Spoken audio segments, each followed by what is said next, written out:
নেতা যখন চুর হয় ই এলাকার মানুষের ভাগ্যের মধ্যে কুস্তা থাকেনি। আর এরা বিদেশ আর যাই করে নেতা বালা একটা সিস্টেম লাইন নিছে চুরি করতে। মাননীয় সংসদ সদস্য লাফালাফি বাড়াবাড়ি যে প্রধানমন্ত্রী বলেছে, ব্যারিস্টার সুমন জানিয়েছেন যে উনার কি পরিমাণ সম্পদ আছে, উনি কিভাবে আমেরিকা গেলেন, ওনার ফ্যামিলি কেন আমেরিকায় থাকে, এই সংক্রান্ত ডিটেল উনি একটা বর্ণনা দিয়েছেন।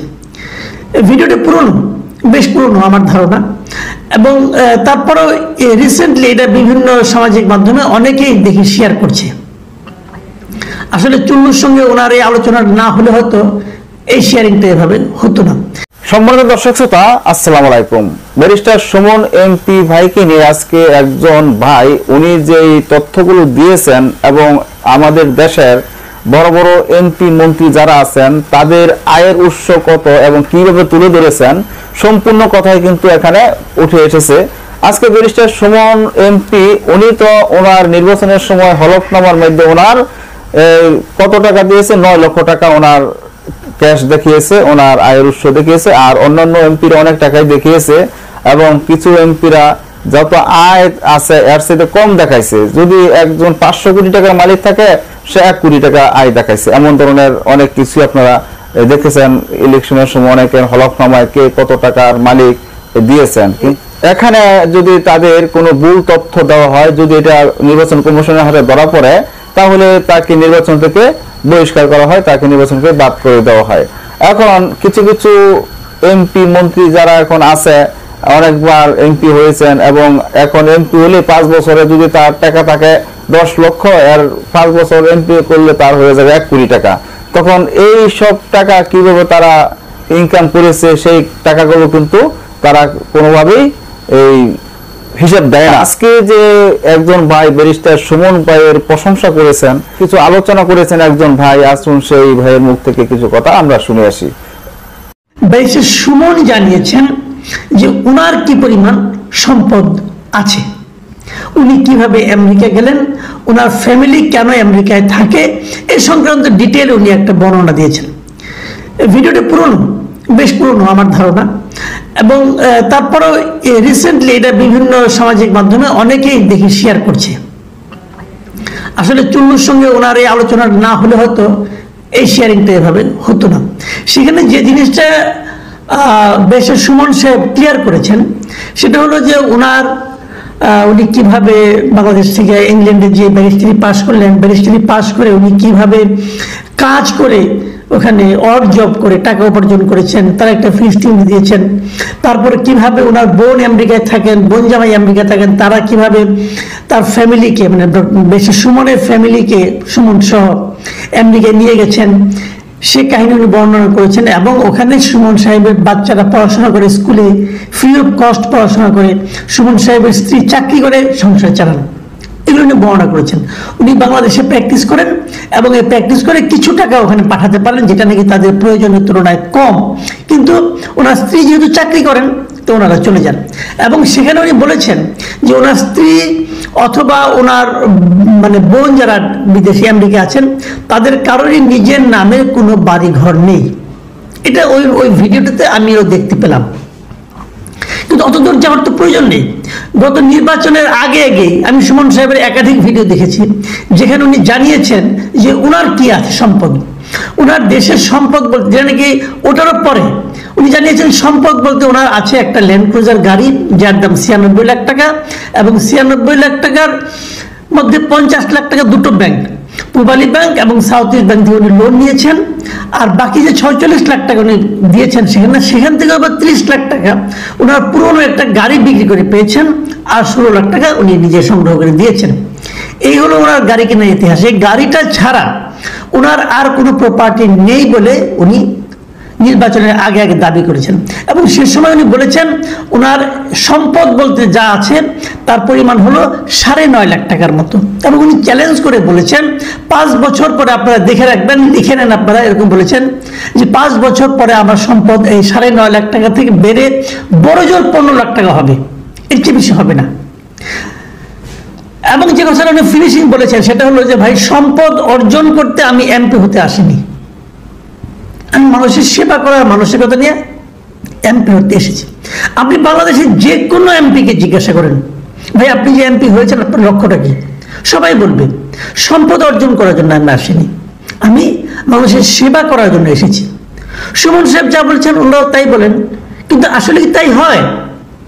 5 বছরের ব্যবধানে আমরা যখন নির্বাচনের সময় সম্পদ যার যার সম্পদের হলফনামা দেওয়ার কথা বলা হলো, আমরা কিন্তু সেখানে দেখেছি যে 5 বছরের ব্যবধানে একজন এমপি, সিরাজগঞ্জের একজন এমপি জান্নাতুল হেনরি, তার সম্পদ বেড়েছে 497 গুণ। একটা নাম বললাম, নাম বলে এরকম অনেক বলা যাবে। 497 গুণ, শতাংশ নয় কিন্তু, 497% না, 497 গুণ সম্পদ তার বেড়েছে। দুদক থেকে এগুলো প্রশ্ন করেছে, আওয়ামী লীগ থেকে আবার নমিনেশন দিয়েছে, উনি আবার জিতেছেন। এরপর 5 বছর পর ওনার কি দেখা যাবে আল্লাহ জানে একমাত্র। ওনার সম্পদ রাখার মতো জায়গা বাংলাদেশে থাকবে কিনা আমি জানি না, উনি এত সম্পদের মালিক হয়ে যাচ্ছেন। তো ওনাকে যে জিজ্ঞাসা করেন, উনি বলবেন না আমি তো কিছু করতে আসিনি, আমি জাস্ট জনসেবা করার জন্য আসছি। সবাই কি তাই করে? সম্পদের কি পরিমাণ সম্পদ আপনার আছে নির্বাচনের আগে সেটা হলফনামায় উল্লেখ করতে হয়, এটা নিয়ম। এবং যদি কেউ হলফনামায় ভুল তথ্য দেয়, নির্বাচন কমিশন সেটাকে বাতিল করতে পারে। কেবল তাই নয়, হলফনামায় সম্পদের ভুল বিবরণ যদি কেউ দেয়, নির্বাচিত হওয়ার পরও সেটাকে বাতিল করা হতে পারে, বাতিল করা যেতে পারে, বাতিল করার নিয়ম আছে। আচ্ছা, আমাদের সাবেক ভূমিমন্ত্রী সাইফুজ্জামান চৌধুরী যাবেন, তার বিদেশে কত সম্পত্তি আছে, কত সম্পত্তি ছিল? নির্বাচনের আগে ডিসেম্বরের শেষ সপ্তাহে 27 তারিখের দিকে টিআইবি একটা রিপোর্ট পেশ করেছিল, এবং সেখানে তারা দেখিয়েছিল বিদেশে, মানে ইংল্যান্ড, বিদেশে সাইফুজ্জামান চৌধুরীর 2312 কোটি টাকার ব্যবসা আছে, মানে এটা ওনার সম্পদ। কিন্তু এটা উনি ওনার নির্বাচনী হলফনামায় প্রকাশ করেননি। 2312 কোটি টাকা, ধারণা করতে পারেন এত বিশাল সম্পদের কথা উনি ওনার নির্বাচনী হলফনামায় বেমালুম গোপন করে গেছেন।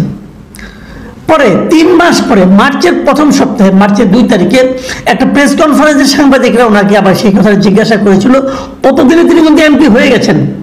তারা জিজ্ঞাসা করেছিল আপনার কেমন, আপনি এই সম্পদ আছে কিনা, উনি কিন্তু অস্বীকার করেননি। উনি বলেছেন হ্যাঁ আমার সম্পদ আছে, বিদেশে আছে, আমার বাবা করেছে না কি করেছে, এগুলি অনেক কথা বলে, আমি দেশ থেকে পাচার করিনি, আমার সম্পদ আছে। আচ্ছা, উনি পাচার করেননি, বাট এটি কোনো সম্পদ নয়, ওনার তো সম্পদ ছিল না। যেমন এখানে আমরা দেখলাম যে ব্যারিস্টার সুমন সাহেব বললেন বিদেশে ওনার কোনো সম্পদ নেই, উনি দাবি করলেন কিন্তু ওনার নামে নেই, ওনার স্ত্রীর নামে নেই বললেন উনি। কিন্তু আমাদের সাইফুজ্জামান সাহেব, যিনি একটা মন্ত্রীও ছিলেন একজন, তিনি বলেন ওই সম্পদ তার বাবা করেছে। ঠিক আছে, করেছে বাবা, মানলাম। তো এখন তো উনি ওটার মালিক, উনি সম্পদের কথা ওনার হলফনামা ঘোষণা করবেন না, উনি করেননি। এবং উনি কি বলেছেন, উনি একটা ব্যাখ্যা দিয়েছেন যে এই হলফনামা পুরোপুরি বাংলাদেশের আয়কর রিটার্নের উপর ভিত্তি করে দেওয়া হয়। এই যে এটা যে বাংলাদেশের আয়কর রিটার্নের উপর ভিত্তি করে দেওয়া হয় হলফনামাটা, এই তথ্যটা উনি কোথায় পেলেন? আমি কিন্তু কোথাও পাইনি। আপনার সম্পদের বিবরণ দিতে বলা হয়েছে, দেশে কতটুকু, বিদেশে কতটুকু, স্থাবর কতটুকু, অস্থাবর কতটুকু, আপনি ব্যাখ্যা করে দিবেন। আয়করের এটা কি বলা হয়েছে যে আয়করের ভিত্তিতে আপনার সম্পদের পরিমাণ কত বলুন? তো বলেননি রে ভাই। তো আইনের মানুষ হয়ে আপনারা এই ভুল না, এটা ইচ্ছে করে আপনি গোপন করেছেন। তো এই জিনিসটা যখন পরে জানা গেল, পরে যখন উনি স্বীকার করলেন, তখন কি নির্বাচন কমিশন অথবা অন্য কেউ কোনো ব্যবস্থা নিয়েছেন? নেয়নি। এর মধ্যে আজকে যে আলোচনাটা, যে সুমন সাহেবের যে ব্যাখ্যাটা, আমার কাছে এই ব্যাখ্যাটা পছন্দ হয়েছে এই কারণে যে আমরা এখন বসে বসে হিসাব করতে পারবো, কিন্তু আমরা খাতা কলমে লিখে রাখতে পারবো যে সুমন সাহেবের 9.5 কোটি টাকা 5 বছর পরে বেড়ে কত হয়। আমি তো হিসাব করবোই, যদি 5 বছর বেঁচে থাকি ইনশাল্লাহ তখন আমি দেখবো, চেক করবো, সুমন সাহেবকে জিজ্ঞাসা করবো। কিন্তু অন্যান্য সকল মন্ত্রীর, সকল এমপির এই যে সম্পদের হিসাব, যেটা ওনারা নাকি হলফনামায় উল্লেখ করেছেন, সেটা যখন বেড়ে যায়, ওনারা কি কেউ ব্যাখ্যা করেন যে কিভাবে, কি প্রক্রিয়ায় তাদের সম্পদ বাড়লো? কেউ ব্যাখ্যা করেন না। ওনাদের যে কি আয় সেটা তো আমরা দেখলাম। এবং আপনি এমপিতে জিজ্ঞাসা করেন, আপনাদের এই যে 1,82,000 টাকার মতো আয় আছে প্রতি মাসে, মানে ভাতা এবং বেতন মিলে, ওরা বলবেন যে এর চেয়ে বেশি টাকা আমার খরচ হয়ে যায়, তার মানে ওনাদের কিছুই থাকে না। তাহলে সম্পদ বাড়ে কিভাবে? এটাই তো প্রশ্ন। আপনার এই আয়টা আপনার কিছুই থাকে না, কারণ মানুষকে দান খয়রাত করতে হয়, তার মানে আপনার নেগেটিভ আয়। তাহলে আপনার সম্পদটা পারে কিভাবে? জান্নাতুল হিন্দে আপনি কি বলবেন ভাই আপনার সম্পদটা বাড়লো? আপনি স্কুল টিচার ছিলেন, আপনি এত টাকার সম্পদের মালিক হলেন কিভাবে? কেউ ব্যাখ্যা দেয় না।